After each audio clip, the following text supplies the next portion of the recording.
দেখুন আমাদেরও না আপনাদের মতো অনেক টাকা পয়সা আছে, তাহলে তো আমাদেরও উচিত ছিল তাই না, যে মন্দিরটা আগে থেকে ব্লক করে দেওয়া, আপনারা যাতে পুজো দিতে না আসতে পারেন,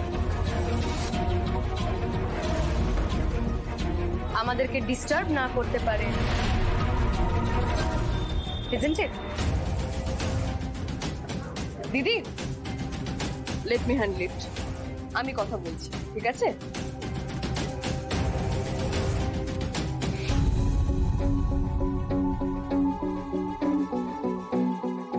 আন্টি, আপনাকে এই বাড়ির কর্ত্রী বলে মনে হলো, তাই আপনার সঙ্গে কথাটা বলতে এলাম। বলছি, মানতের পুজো যে কতটা ইম্পর্টেন্ট সেটা নিশ্চয়ই আপনি জানেন। আসলে আমরা মানতের পুজো দেওয়ার জন্য এখানে এসেছি।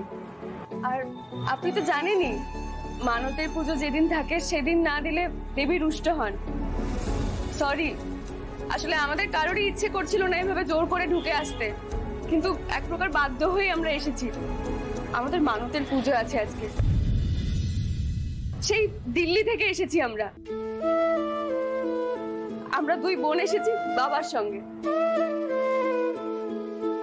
আর আমার মনে হয় আমরা সকলে যদি একসাথে বসে এভাবে পুজো দিই তাহলে কারোর কোনো অসুবিধা হবে না।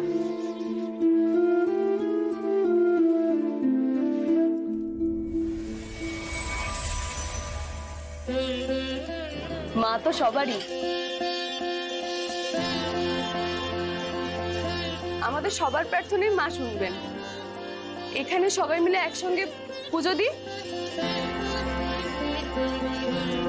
বড় বোনটা একটু মুখরা হলেও ছোট বোনটা ভারী মিষ্টি, কি সুন্দর ব্যবহার।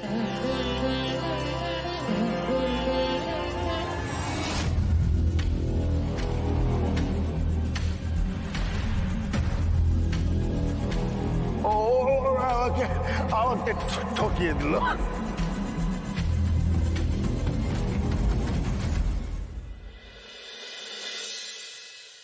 আমাদের জন্য দয়া করে আপনাদের পুজো বন্ধ রাখবেন না, আমাদের খুবই খারাপ লাগবে তাতে। দরকার হলে আমরা একটু ওয়েট করে যাচ্ছি এখানে। আর আমার দিদির কথায় কিছু মনে করবেন না, হ্যাঁ? ও একটু টোটকাটা। আপনারা আপনাদের মতো পুজো দিয়ে দিন, আমরা কোনো রকম বিব্রত করব না। আমরা এখানেই একটু অপেক্ষা করে যাচ্ছি বরং, কেমন?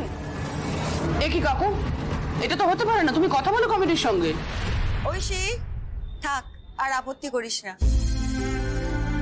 ঠাকুরপো, আমার মনে হয় না আর কোনো সমস্যা হবে।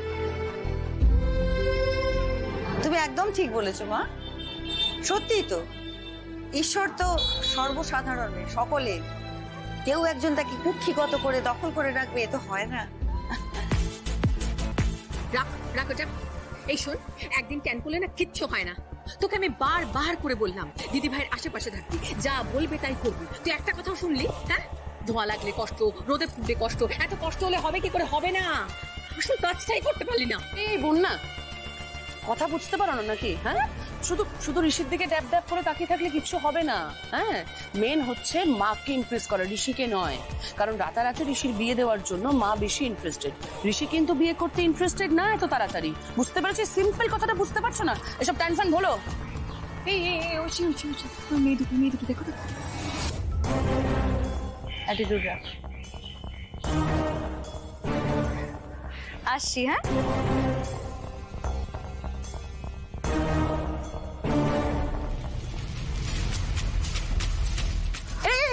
তুমি কোথায় যাচ্ছ? ফলো করছো নাকি ওদের? আর কি করবো? আরে এই মেয়ে দুটো কোথা থেকে উদয় হলো সেটা জানা দরকার না? আব্বা দেখেছো, কোটিপতি, সেখানে টক্কর দিতে চাইছে।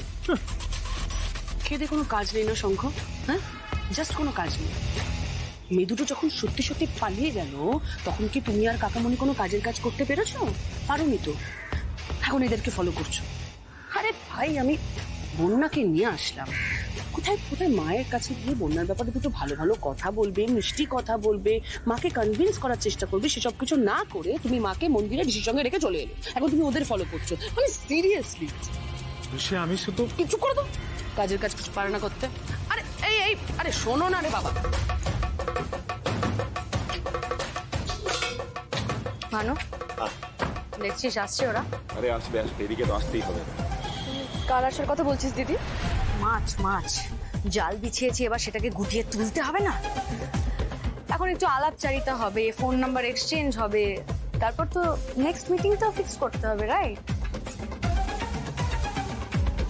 তিমিরদা, তোমার ভূমিকাটা কিন্তু এখানে প্রচন্ড গুরুত্বপূর্ণ।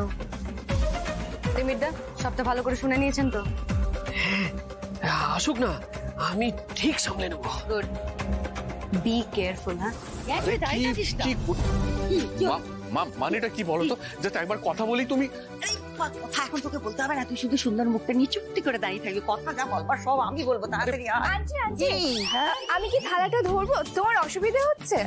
থালা? না না না, অসুবিধা কেন, খুব ভালো হবে, তুমি ধরো। এই বাবা, এই চল চল চল। আরে তুমি ওকে টানতে টানতে কোথায় নিয়ে যাচ্ছ বলো তো? আসছে ওরা আসছে। বুঝি, গেট রেডি।